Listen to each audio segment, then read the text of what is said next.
نصلي على رسوله الكريم أما بعد قال الله تبارك وتعالى في كلامه المجيد وما أرسلناك إلا رحمة للعالمين صدق الله العظيم۔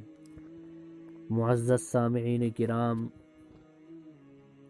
ایک مرتبہ پھر آپ تمام حضرات کا سیرت نبی رحمت صلی اللہ علیہ وسلم پروگرام میں استقبال ہے۔ تو معزز سامعین، آج ہم نبی کریم صلی اللہ علیہ وسلم کی ولادت کے متعلق گفتگو کریں گے۔ تو میں آپ حضرات کو بتاتا چلوں کہ یہ بات تو مستند اور پکی ہے کہ رسول اکرم صلی اللہ علیہ وسلم کی ولادت باسعادت مکہ مکرمہ میں سوموار کو ہوئی، اس لیے کہ آپ صلی اللہ علیہ وسلم سے صحابہ نے عرض کیا کہ آپ سوموار کو روزہ کیوں رکھتے ہو؟ تو آپ نے فرمایا اسی دن میں پیدا ہوا اور اسی دن مجھ پر وحی نازل ہوئی۔ سیرت ابن اسحاق میں بغیر اسناد کے درج ہے کہ آپ کی ولادت 12 ربیع الاول سوموار کو ہوئی۔ ابن ہشام اور بعض مؤرخین نے اسی کو نقل کیا، اس لیے یہ تاریخ سب سے زیادہ مقبول اور رائج ہو گئی۔ آپ صلی اللہ علیہ وسلم کی ولادت سن 571 عیسوی میں ہوئی۔ آپ صلی اللہ علیہ وسلم کی پیدائش کی خبر ابو لہب کی لونڈی صوبیہ نے ابو لہب کو دی۔ وہ اس وقت آپ صلی اللہ علیہ وسلم کا دشمن نہ تھا بلکہ چچا تھا۔ اس نے اس خوشی سے اس لونڈی کو آزاد کر دیا۔ مسلم شریف میں ہے کہ حضرت عباس رضی اللہ تعالی عنہ نے ابو لہب کی موت کے بعد اسے خواب میں دیکھا اور وہ سخت ترین عذاب سے دوچار تھا۔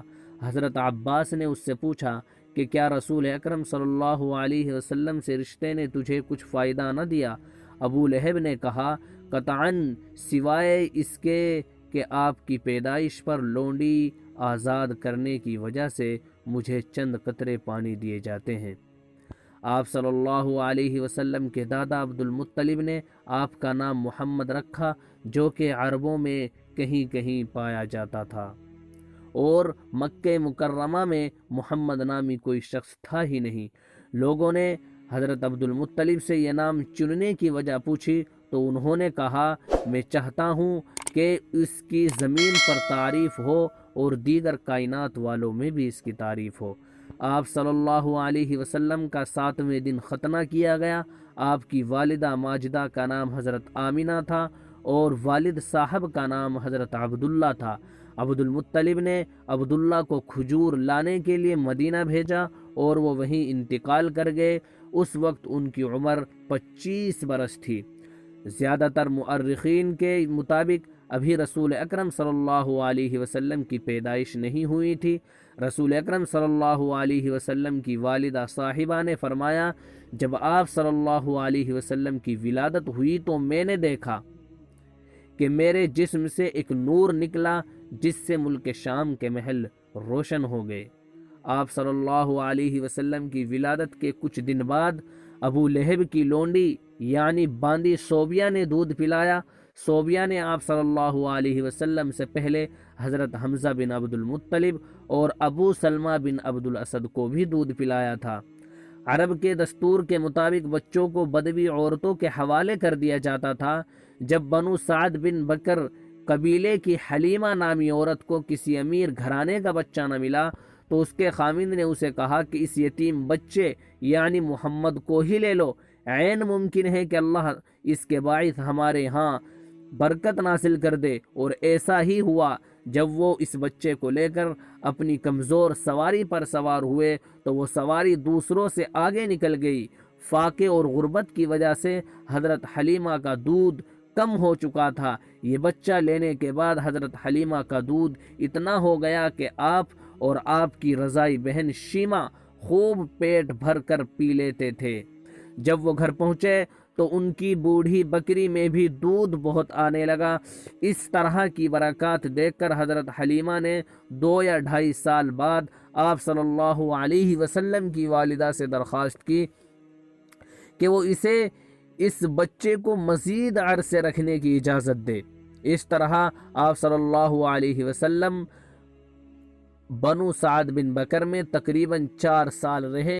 عربوں کی دور اندیشی کے مطابق بچوں کو دیہات میں بھیجنے کی کئی حکمتیں تھیں۔ وہ شہر کی بیماریوں وغیرہ سے بچ جاتے تھے۔ دیہات کی مشکل زندگی ان کے لیے باقی زندگی کی مشکلات کو آسان کر دیتی تھی۔ عموماً قریبی رشتہ دار والہانہ محبت کی وجہ سے بچوں کو بگاڑ دیتے ہیں، اس بگاڑ سے بچے بچ جاتے تھے۔ شہر کی عربی زبان میں عجمی لوگوں کے الفاظ شامل ہوتے ہیں، جبکہ دیہات کی عربی زبان فصیح و بلیغ ہوتی ہے، اسی لیے آپ صلی اللہ علیہ وسلم فصیح و بلیغ زبان میں بات کرتے تھے۔ حدیث میں ہے کہ آپ صلی اللہ علیہ وسلم نے فرمایا، میں حضرت ابراہیم کی دعا اور حضرت عیسیٰ بن مریم کی بشارت اور بنو سعد بن بکر کی رضاعت کا نتیجہ ہوں۔ اسی قیام کے دوران جب آپ صلی اللہ علیہ وسلم تقریباً 4 سال کے تھے اور بچوں کے ساتھ باہر کھیل رہے تھے تو حضرت جبرائیل آئے، انہوں نے آپ کا دل چیرا اور اس سے وہ شیطانی حصہ نکال دیا جو انسان کے اندر ہے، پھر اسے دھو کر بند کر دیا۔